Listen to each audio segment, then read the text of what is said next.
نرجو من الرحمن خير رجائي ترجو الهداية للجميع Assalamualaikum warahmatullahi wabarakatuh. Waalaikumsalam warahmatullahi wabarakatuh. Ustaz, kami akan menyampaikan bahwa sekarang marak sekali orang yang berhutang, entah mobil, rumah, dan kebutuhan rumah tangga yang saya kira belum perlu, tapi kenyataannya marak sekali karena ditawarkan orang-orang yang punya uang seperti itu. Apakah mereka yang utang, entah rumah, mobil dan sebagainya itu harus membayar zakat mal, karena memang orang-orang tersebut mestinya harus membayar, tapi kenyataannya karena banyak hutang tidak. Ya. Waalaikumsalam warahmatullahi wabarakatuh. Apakah orang yang hutang itu harus bayar zakat? Sebelum kita bahas harus bayar zakat atau tidak, saya ingin menjelaskan ya jamaah sekalian yang kami hormati. Fenomena orang seneng ngutang di zaman kita ini itu fenomena yang bagus nopo jelek? Jelek. Itu fenomena yang jelek. Nuwun sewu, apa-apa ngutang. Umah ngutang, mobil ngutang, motor ngutang, kulkas ngutang. Nuwun sewu nggih, nuwun sewu. Engko suwe-suwe yang ngutang. Apa-apa ngutang. Ya. Ini enggak baik ini. Ya. Kenapa? Karena Rasulullah Sallallahu Alaihi Wasallam selalu minta perlindungan kepada Allah dari hutang. Rasulullah SAW selalu minta perlindungan kepada Allah dari apa? Hutang. Berarti hutang itu sesuatu yang baik nopo jelek? Jelek. Makanya hukum hutang itu tidak boleh aslinya kecuali dalam kondisi mendesak. Kecuali dalam kondisi mendesak. Dan juga selain dalam kondisi mendesak, dia harus punya kemampuan untuk membayar. Ya. Tanpa dua syarat ini tidak boleh ngutang. Ya. Nah sekarang mendesaknya apa? Mendesaknya apa? Sudah punya mobil, bisa dipakai ke sana kemari, kemudian ngutang supaya dapat mobil yang lebih bagus. Apa mendesaknya di mana? Ya. Sudah punya usaha, alhamdulillah sudah cukup maju, pengen lebih apa? Besar lagi. Akhirnya ngutang.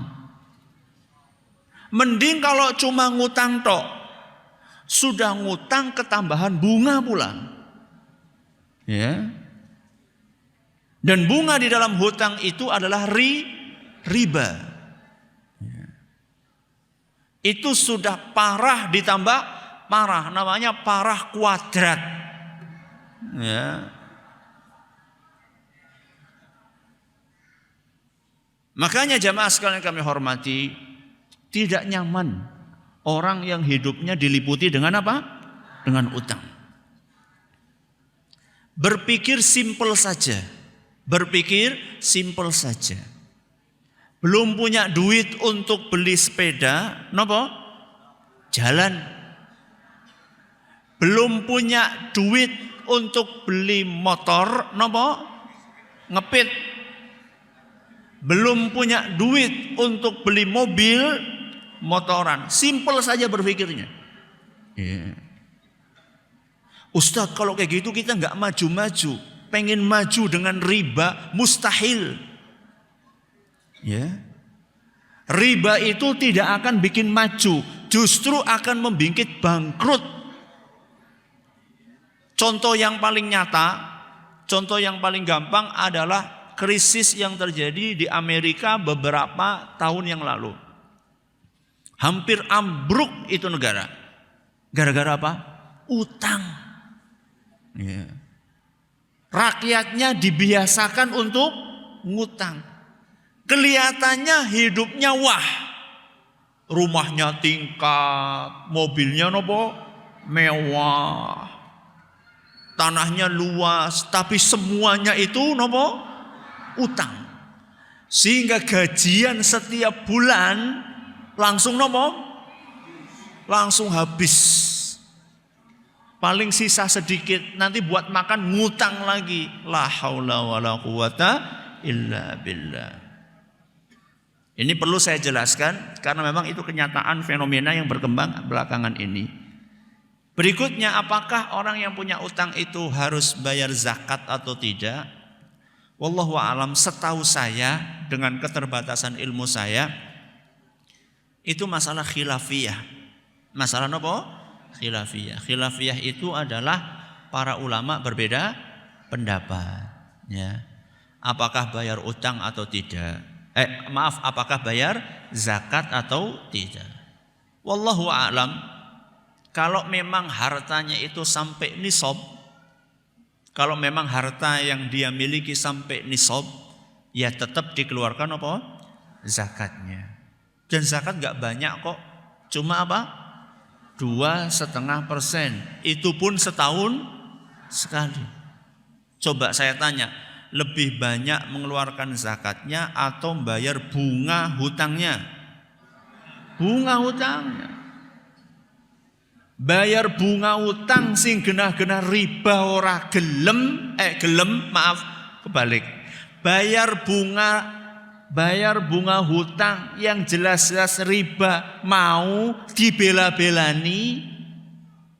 Bayar zakat sing genah-genah diperintahkan agama enggak mau dengan alasan banyak utang. Ya. Lebih barokah insyaallah, lebih barokah wallahu a'lam bishawab. Ini masalah khilafiyah, Monggo. هذا الدين ليسوا سلعة ليسوا إذا تصبو كأي نساء يا